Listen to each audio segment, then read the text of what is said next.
할렐루야. 주님은 우리의 예배를 기다리십니다. 우리 예배를 기뻐하시고 오늘 또 예배 자리에 함께하신 여러분들을 참으로 보배같이 귀하게 여기실 줄 믿습니다. 우리도 주님보다 더 귀한 것이 우리에게 없도록 참으로 주님을 언제나 내 앞에 모시고 살아가는 그런 성도들이 복된 성도일 줄 믿습니다. 오늘 말씀을 전하기 전에 여러분들 먼저 사진 하나 좀 그림 하나 보여드리고자 하는데 보십시오. 이거가 왜 나오지? 꽃 답이나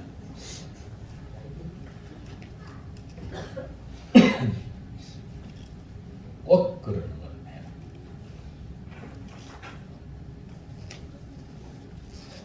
거네요. 갑자기 원래는 좀 이상 기온이 계속 이제 있어서 11월 달 내내 뭐 별로 춥지도 안 하고 그렇게 늦게까지 우리 하단에 벌써 11월 달 전에 다 이제 정리해서 화분에 심어서 또 내년을 위해서 준비해야 되는데 그런 안 추워서 꽃봉오리가 막 맺히길래 제가 기대를 했습니다.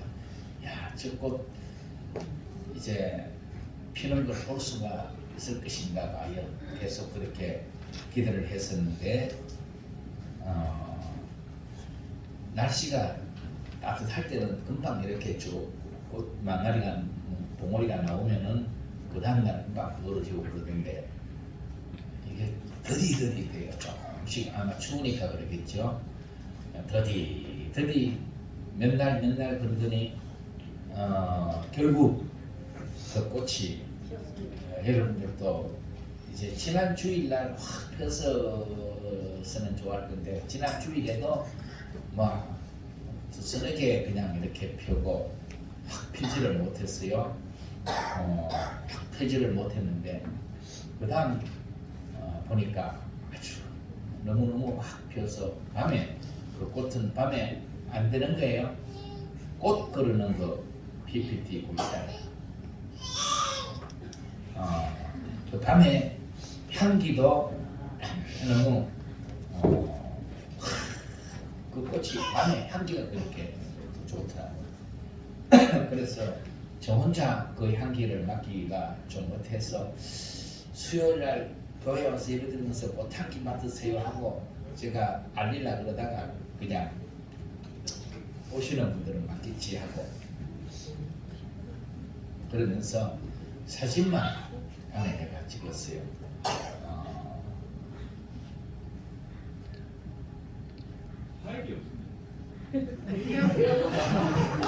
파일이 안 들었어요. 꽃 그러는 거 내가 집어넣었는데 찾을 데 없어요. 참 아깝네. 그 꽃이 활짝 펴서 이게 이제 꽃 이름이 그 엔젤은 뭡니까?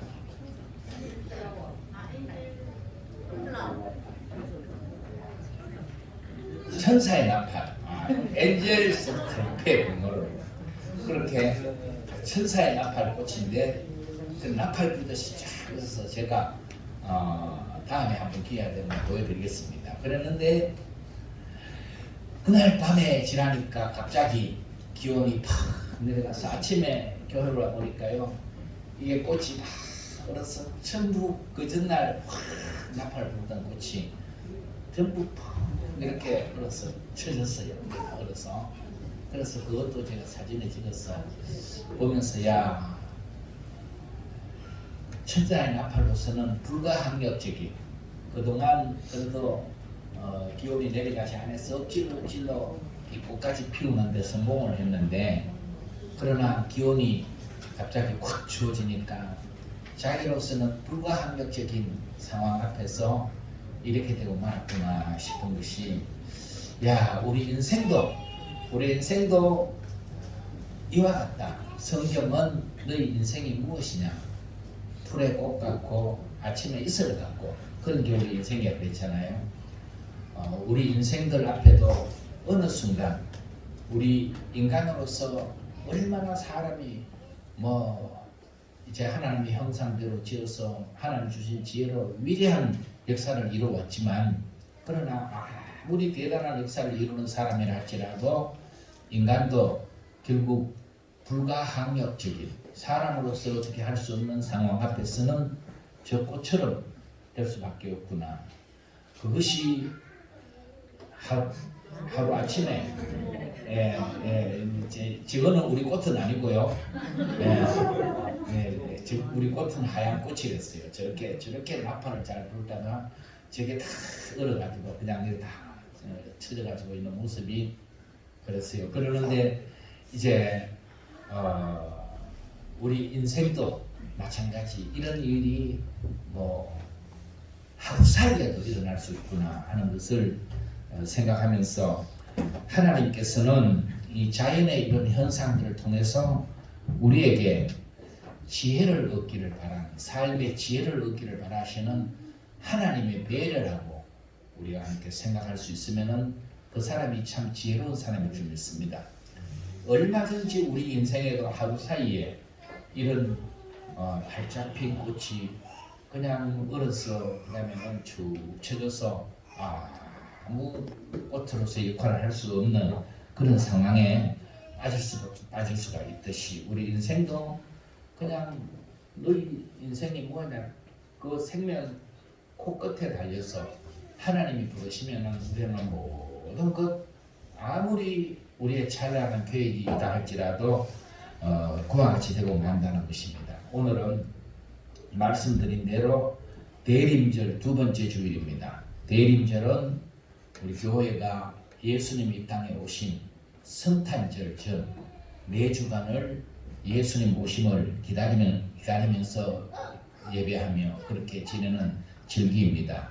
오늘 본문 말씀을 보면은 창조주 되신 예수님이 하나님과 동등하시지만 하나님과 동등하심을 버리고 오히려 자기를 비우고 종의 형체를 가져서 사람의 모양과 같이 나타나셨다. 사람이 되어서 이제 이 땅에 오셨다 하는 말씀을 여기 기록하고 있습니다. 예수님은 이렇게 사람의 몸을 입고 이 땅에 오셔서 십자가에 죽기까지 그렇게 하나님 아버지의 뜻에 복종하셨다고 기록하고 있는데, 바로 성탄은 하나님이신 예수님이 사람의 몸으로 이 땅에 오신 날입니다. 왜 창조주 하나님께서 창조주이신 예수님께서 사람의 몸을 입고 이 땅에 오셨을까? 오늘 그 말씀을 우리가 몇 가지로 잠시 살펴보자 합니다. 주님은 이 땅에 오셔서 어느 날 제자들에게 이런 말씀을 하십니다. 아주 놀라운 말씀인데, 마가복음 10장 45절에 보면은 인자가 온 것은 섬김을 받으려 함이 아니요 도리어 섬기려 하고 자기 목숨을 많은 사람의 대속물로 주려 함이니라. 이 말씀을 하십니다. 제자들은 그것이 무슨 뜻인지를 처음에는 잘 몰랐지요. 예수님은 이 땅에 오신 목적이, 사람의 몸을 입고 오신 목적이 섬김의 본을 보여주시려고 오셨다. 그래서 예수님은 섬김의 삶을 기회만 되면은 제자들에게 몸소 이제 섬김의 삶을 실천으로 보여주셨어요. 오늘 본문 6절에도 보면은 그는 근본 하나님의 본체시나 이런 말씀 있잖아요. 예수님의 근본은 하나님이시라는 겁니다. 하나님의 근본, 하나님의 이제 본체, 근본이 하나님의 본체시라고 말씀대로 최고의 영광의 자리에서 섬김을 받으셔야 할 분인데, 예수님은 바로 섬기려고 오셨다고 하시니 이게 얼마나 놀라운 일인가 말이죠. 그것도 세상에 죄에 빠져서 영원히 죽어야 할 죄인들을 위하여 대속의 제물로 섬기려고 이 땅에 오셨다. 말로만 예수님을 그렇게 섬기셨느냐? 예수님이 말로만 그렇게 섬기시고 만 것이냐면은 여러분 결코 아니잖아요. 우리 성경을 보면은 예수님을 말만 하신 분이 아니라 몸으로 섬기시고 삶으로 섬기시고 아멘. 예. 그러니까 우리는 대림절을 지내면서 우리는 그리스도를 닮아가는 예수님을 배우고 예수님을 닮아가는 사람이 우리 예수 믿는 사람 아니겠습니까? 그러니까 어떻게든지 우리도 예수님의 섬김의 삶을 본받는 그런 우리의 삶이 됐으면 너무너무 좋을 것. 주님께서 원하시는 바가 그것이 아니겠습니까? 예수님이 사람의 몸을 입고 이 땅에 오신 것은 섬기기 위해 오셨다 하는 것을 여기서 살펴볼 수가 있고, 그 다음에는 대속의 제물이 되시려고 사람의 몸을 입고 이 땅에 오셨어요. 대속의 제물이 되시려고. 여러분 하나님은 하나님의 이제 속성에 대해서 그렇게 정의를 합니다. 하나님은 공의의 하나님이시다. 공의, 말만 공의를 외치는 분이 아니시고 하나님의 공의는 이렇게 죄인은 반드시 죽으리라. 죄의 값은 사망이라고 한 말씀대로 죄는 심판받아서 사망에 처해지게 되는 것입니다. 그래서 죄에는 대가가 치러져야 그 죄가 사함을 받을 수 있고, 이게 하나님의 공의입니다. 또 하나님은 정의의 하나님이시고 하나님은 진실하셔서 그 말씀하신 바를 결코 변개치 않으신 그러한 분이십니다. 그래서 하나님은 죄를 지을 수도 없고 하나님에게는 죄는 하나님 앞에 있을 수가 없다는 것이죠. 죄를 결코 용납하지 않는 분이 하나님이십니다. 그러므로 우리 인간은 죄인인데 그 죄의 대가가 어떠냐면 성경은 에스겔 18장 4절에 보면은요, 범죄하는 그 영혼은 죽으리라 한 말씀대로 죽음의 자리에 빠지게 되고, 또 죄의 값은 사망이다 한 말씀대로 사망의 자리에서 벗어날 수가 없는 것이 우리 인간의 운명입니다. 우리는 이제 아담의 타락으로 인하여서 이렇게 죄 가운데 빠진 인생은 결코 누군가가 이 죄의 사슬에서 우리를 끊어 구원해내지 아니하시면 스스로는 여기에서 나올 수 없는, 이 죄 문제를 해결할 수 없는 그런 자리에 우리가 다 있었습니다. 사람들은 이 문제를 해결하기 위해서 인간 사회에 종교가 생겨나고 자기들이 어떤 종교적 노력으로 아니면은 사람들은 선행으로 온갖 방법으로 구원에 이르고자 어떻게든지 자기의 생명을 조금 더 유지하고자, 그래서 옛날에도 권력을 가지고 또 뭐 부를 가지고 있는 사람들은 어떻게든지 자기 생명을 조금이라도 이제 유지하고자 우리가 잘 아는 얘기대로 진실하면 뭐 불사약을 구하기 위해서 동남동역 500쌍을 무슨 어디 보내서 그렇게 불사약 구해오기로 하고 구해오라 그러고 죽기가 싫다는 것이죠. 인간적 노력으로. 지금 사람은 의학을 발전시키고 막 해서 뭐 대체 의학이나 이런 뭐 하는 의학의 발달로 수명이 이제 우리나라도 굉장히 늘어져 가고 있지만, 그렇다고 해서 우리가 영원히 사는 이런 존재라는 것 반드시 결국은 죽게 되고, 이런 인간의 노력으로 영생의 자리에 이럴 수가 없다는 겁니다. 돈 있는 사람 얘기 들으니까 뭐 피도 젊은 피로 다 전부 수혈을 해서 바꿔놓고 뭐 그런다고 하지만, 그런다고 해서 무슨 현대를 거룩을 일으켰던 정정희 회장도 때가 되니까 결국 가고 안 될, 인간의 어떤 노력으로도 여기서 벗어날 수가 없다는 것이죠. 천국은, 영생은 뒷문이 없습니다. 사람은 뭐 어디 들어가려면은 로비에서 뒷문으로도 그냥 내가 눈 감아줄 테니까 그렇게 해서 집어넣을 수 있고 그러지만은, 하나님은 그러시는 분이 아닙니다. 천국은 뒷문으로 들어갈 수 있는 곳이 아니고요. 하나님이 내가 설정 건강 주니까 너는 이쪽으로 들어가라. 그런 분도 아니시라는 것입니다. 공의 안 하는 것이고 말씀대로 반드시 그렇게 이루시는 줄 믿습니다. 그래서 이 죄인된 인간이 구원을 받기 위해서는 속죄의 제물이 필요합니다. 대속의 제물이 반드시 필요한데 그것은 죄 있는 인간은 죄인을 위하여 대속의 제물이 될 수 없고 죄 없는 이제 구주가 이 땅에 와서 죄 없는 분이 그 피로 인하여서 우리 죄값을 대신 치러주셔야 그래야 우리의 죄 문제가 해결되는 그 길을 하나님께서 이루셨는데 그것이 바로 독생하신 예수님을 사람의 몸으로 이 땅에 그래서 예수님은 성령으로 잉태하셔서 사람과 같이 죄 가운데서 태어나는 것이 아니라 성령님께서 죄 없이 이 땅에 오셨고 그 다음에 피는 생명이다라고 말씀하셨는데 죄의 값은 생명으로 그 값을 치러야 되거든요. 그래서 예수님이 죄 없으신 예수님의 보혈을 십자가 위에 죄인들을 위하여 쏟아주심으로 인하여 예수님의 피를 믿고 의지하는 그러한 사람들이 구원을 얻도록 하나님께서 마련하신 구원의 길이 이 길이라는 것입니다. 그래서 예수님은 바로 우리 대신 온 세상 만민을 위하여서 속죄의 제물이 되시려고 사람의 모양으로 사람의 몸을 입고 이 땅에 오셨다.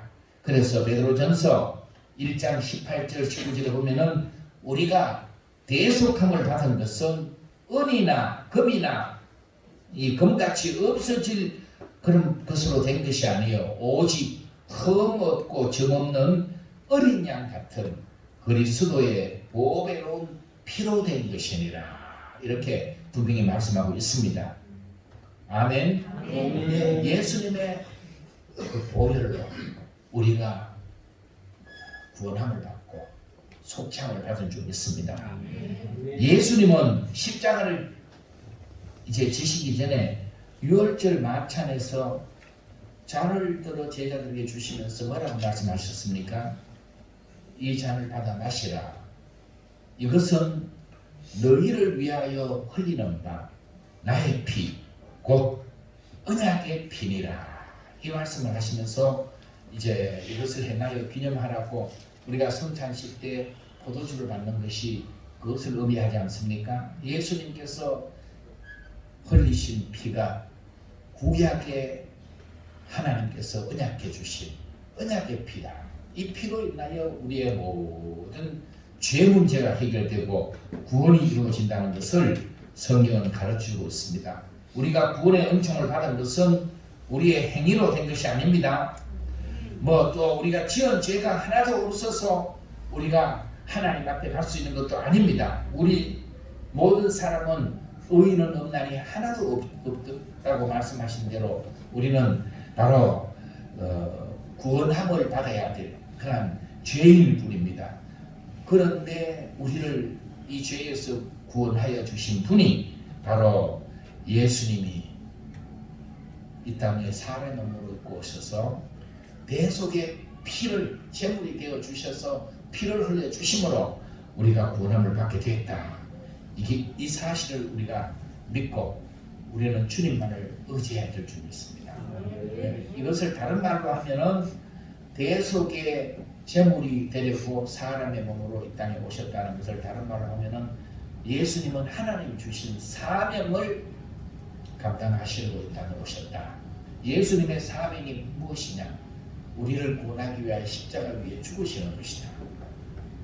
예수님은 그 사명을 하나님 뜻대로 복종하여 잘 감당하셨고 오늘 우리에게도 하나님은 사명을 주신 것이 있은 줄 믿습니다. 각자에게 우리 각자에게 하나님 주신 사명들이 있는데 우리는 이 땅에서 나 때문에 하나님이 조금이라도 영광을 받으시고 나 때문에 누군가가 조금이라도 행복해지고 나 때문에 이 세상이 조금 더 나은 곳으로 발전해 나가고 나 때문에 이렇게 더 좋아지는 일들이 생기는 것은 그것은 사명을 잘 감당하고 있다는 증거예요.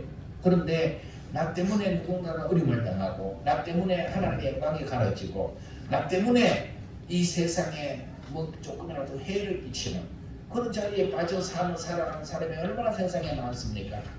그렇다면 사명을 저버린 사람이 되지 않겠습니까? 우리 각자는 사명이, 하나님께서 주신 사명이 있는데 그 사명을 잘 감당하고 주님 앞에 오락가실 때 가야 될 줄 믿습니다.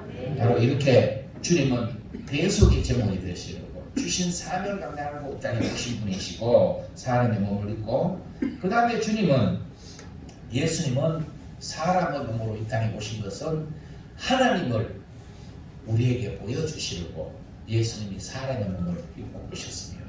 하나님이 어떤 분이심을 우리에게 보여주시려고. 공기는 사람이 아무리 보려고 해도 눈으로 볼 수가 없어요. 그러잖아요. 공기가 없어서 안 보이는 것이 아니라 공기의 속성이 우리 눈으로는 볼 수 없는 것입니다.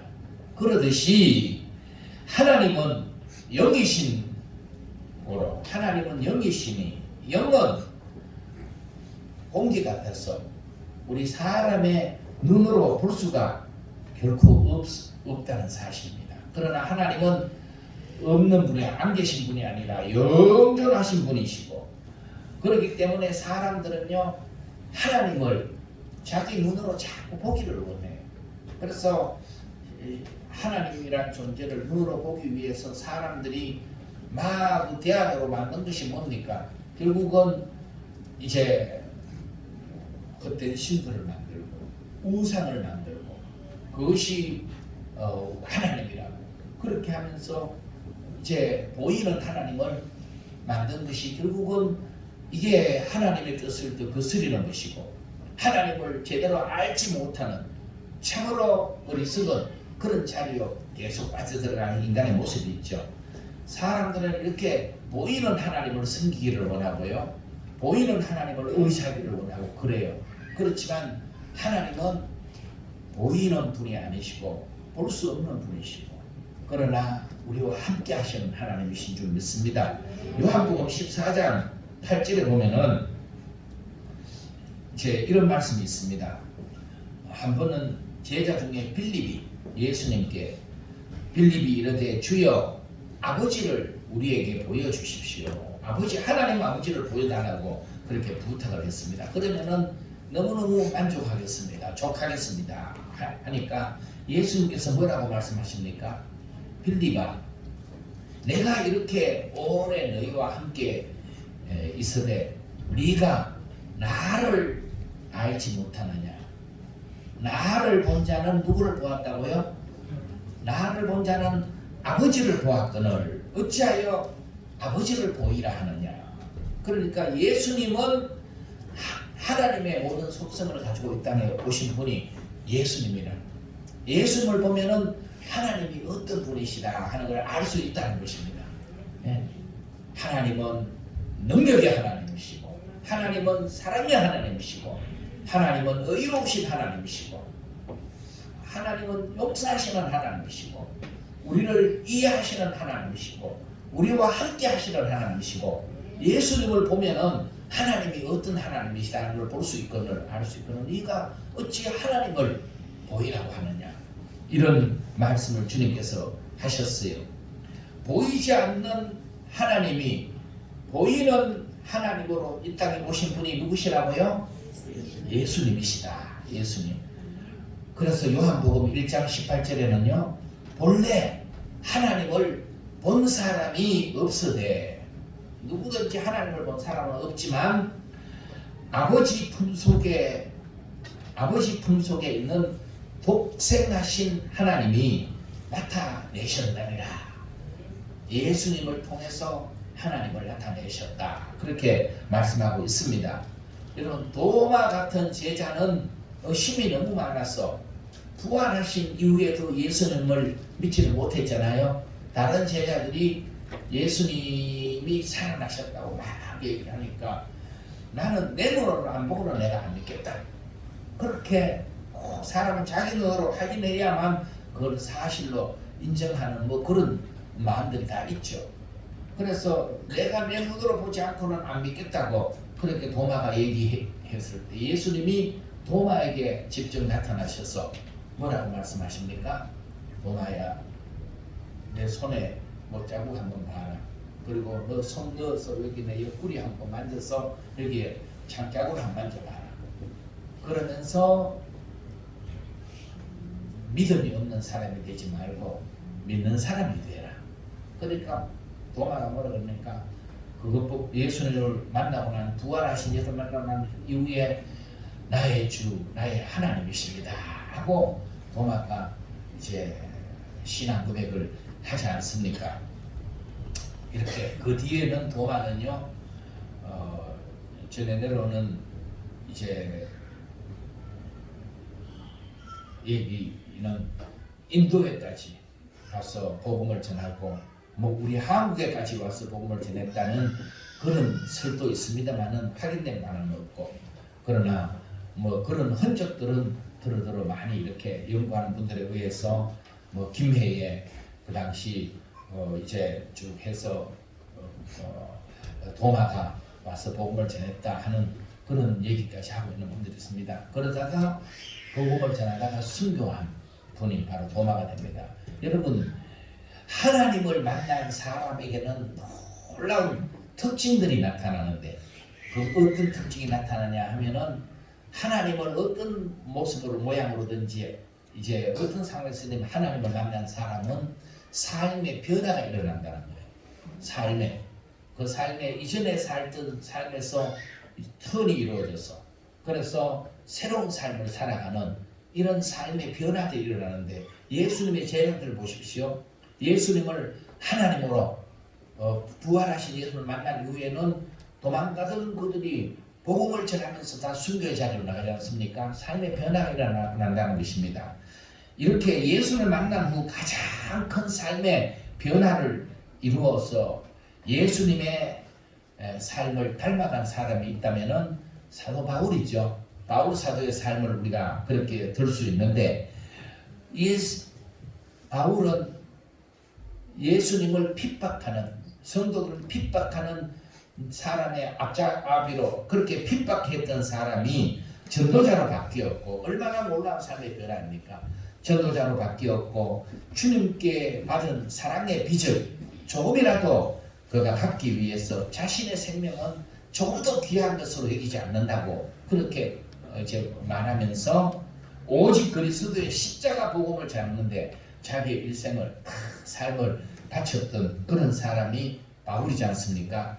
그래서 이 바울은 뭐 사회적 세상적으로 보면은 그럴 만한 사람이라 하면은 세상적으로는요 정통 유대인 중에 유대인이고 또 당시에 로마의 시민권을 가졌던 그러한 결코 뭐 종이 될 수 없는 자유인이었고 이런 귀족 집안의 출신이었지만은 그는 스스로 종이 되면서 내가 낮은 사람에게는 낮은 자리에 없는 사람에게는 없는 사람의 형편에 그런 사람과 같이 된 것은 그렇게 자기를 낮추어서 그들과 함께 한 것은 어떻게든지 한 사람이라도 더 많은 사람을 얻기 위해서 더 주님께로 인도하기 위해서 자기는 그렇게 그들과 함께 자기의 모든 것을 버리고 이렇게 그들과 함께 한다고 고백했던 바울입니다. 예수님을 만난 사람에게 보여지는 예수님의 흔적이 있다는 것이죠.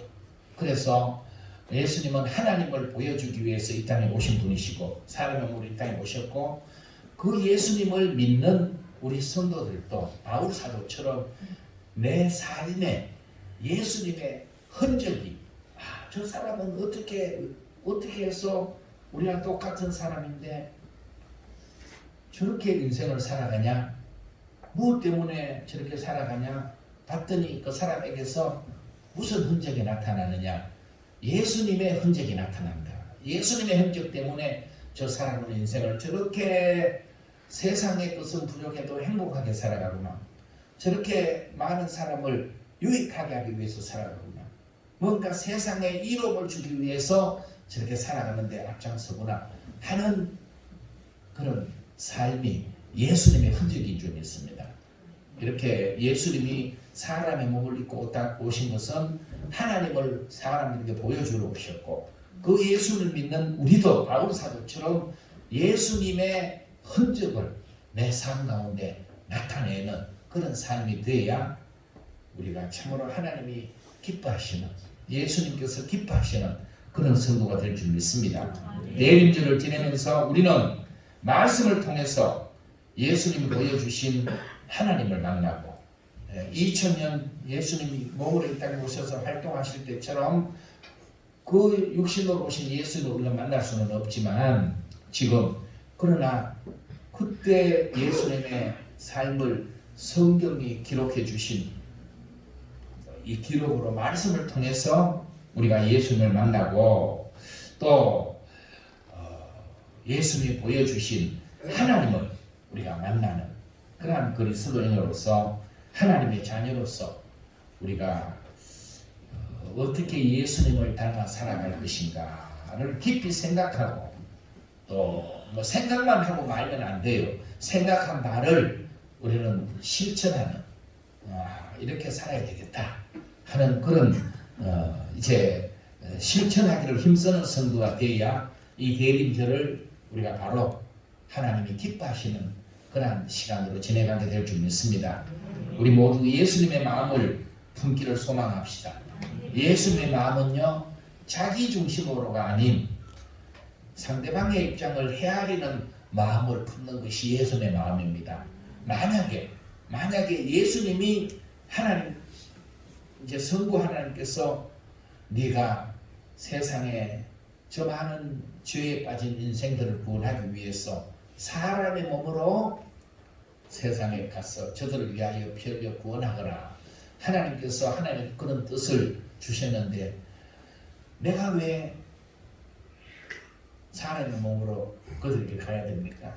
하고 예수님이 우리 인간의 입장을, 우리의 마음을 헤아려 품지 않으셨다면 결코 오늘 우리에게 성탄의 축복은 없었지 않겠습니까? 그렇습니다. 예수님은 우리의 마음을, 우리의 입장을 이해하셨고 헤아리셨고, 그래서 주님께서 하늘의 그 놀라운 영광을 버리고 종의 형체를 가지시고 사람의 몸을 입고 이 땅에 오셨다는 것입니다. 우리 모두가 함께 이렇게 이 땅에 오셔서 가장 낮은 자리에서 우리를 사랑해 주신 그 예수님을 닮아서 우리도 이제 그리스도에서 내 입장에서만 모든 상황을 보지 말고요, 모든 상황에서 내 입장만 생각지 말고 상대방의 입장도 한번 생각하면서 인생을 살아갈 수 있는, 그러면은 정말 놀라운 일이 일어나지 않겠습니까? 말 한마디로 할 때 내 입장만 얘기하지 말고 이 말을 들었을 때 저 사람의 마음은 어떤 마음일까를 생각하면서 말을 한다면, 우리가 각자 자기 입장만 내세우니까 결국 대립이 일어날 수밖에 없잖아요. 우리 사회가 그저 나만 유익하고자 하니까 화물연대 파업도 일어나고, 또 뭐 이게 결국 빨리 해결이 안 되면은 경제는 더 어려워지고, 계속 자기 입장만들만 내세워가면은 이게 이 사회는 더 어려운 사회가, 힘든 사회를 살아갈 수밖에 없지 않겠습니까? 그러나 조금 이제 우리가 상대방의 입장을 생각하면서 그렇게 우리가 삶을 살아간다면은, 그러면은 우리 사회는 예수의 마음을 품고 살아가는 그런 사람들이 함께하는 곳에 바로 천국이 이루어질 줄 믿습니다. 우리도 이와 같이 예수의 마음을 품어서 바로 살아갈 때 그 성도의 삶에 바로 그리스도의 성육신이 나를 위한 은혜의 사건이었구나 하는 놀라운 이 신비를 더욱 깨닫게 되고, 그 은혜와 그 감격 속에 살아가는 그러한 참 그리스도인의 아름다운 삶의 모습들이 열매로 나타나게 될 줄 믿습니다. 그래서 이 대림절 통해서 우리가 성탄절을 지금 기다리고 있지만, 실상은 예수님은 이미 전에 오셨고 그냥 이렇게 해마다 반복되어가는 절기일 뿐이지, 우리가 지금 기다리는 것은 다시 오실 예수님을 기다리는 것입니다. 이 성탄 이 대림절을 지내면서 다시 오실 재림하실 예수님을 우리가 기다리면서 하나님의 은혜는 이렇게 낮은 마음을 품고 하나님의 은혜를 사모하는, 그리고 예수님의 마음으로 세상을 살아가고자 하는 그런 곳으로, 은혜는 항상 높은 곳에서 낮은 곳으로 이렇게 흘러내립니다. 여러분, 우리가 그런 마음을 품을 때 하나님의 은혜가 우리의 낮은 예수님의 마음을 품은 그 마음에 가장 흘러 넘치는 그런 축복의 삶이 될 줄 믿습니다. 대신 우리가 하나님 앞에 감사하고 찬양하는 것은 낮은 곳에서 높은 곳으로 하나님의 보좌까지 그렇게 올라가게 될 줄 믿습니다. 그래서 우리는 하나님 앞에 올려드리는 감사와 찬송은 우리가 계속 올려드리고, 하나님의 은혜는 높은 곳에서 은혜의 보좌에서 우리에게로 흘러내리도록 우리가 예수님의 마음을 품고 그렇게 살아가는 이 대림절 인간을 조금이라도 더 주님의 마음을 품고 이웃의 형편을 살피고 그 사람의 입장을 헤아리고, 우선 가정에서부터 한번 실천해 봅시다. 아내는 남편의 마음을 한번 헤아리고, 남편은 아내의 마음을 한번 헤아리고 그 입장에 한번 서보고, 교회에서는 목사는 성도님들 입장에 한번 서보고, 여러분들은 목사의 입장에 한번 서보시고, 이렇게 하면서 우리의 주님의 마음을 품고 우리가 섬김에 앞장서자. 말만 섬기자 하지 말고, 섬김에는 우리의 삶이 따라야 됩니다. 몸도 따라야 되고 시간도 따라야 되고 우리의 물질도 따라야 되고, 그렇게 우리가 섬김을 실천하고, 또 우리에게 주신 사명, 하나님 주신 사명을 조금이라도 잘 감당하면은, 많이 잘 감당하면은 우리 사회가 더 좋아질 사회가 될 것이고, 그래도 조금이라도 마이너스로 가지 말고 플러스 쪽으로 우리가 삶을 감당한다면은 그만큼 우리는 그래도 나 때문에 세상이 조금 더 좋아지지 않겠습니까? 그런 성도의 삶에 누구의 흔적이 나타나는가고요? 예수님이 하나님을 보여주신 같이 우리의 삶을 통해서 예수 그리스도의 흔적이 세상 사람들이 볼 때, 저 사람에게서 예수님의 향기가 나구나, 저 사람에게서 예수님의 모습이 보이구나, 그런 흔적을 남기는 복된 삶이 될 줄 믿습니다. 우리 예당교회 성도들 그 자리에 다 함께 설 수 있는 복된 성도들이 되시기를 주님으로 축복합니다.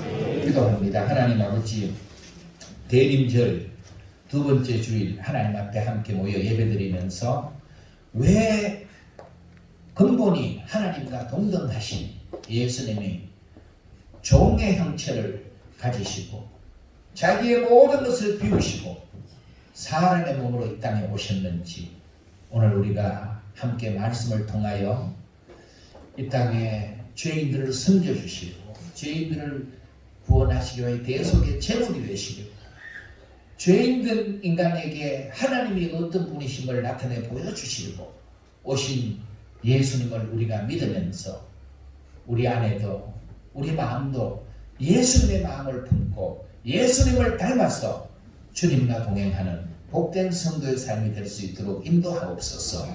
예수님 이름으로 기도하옵나이다.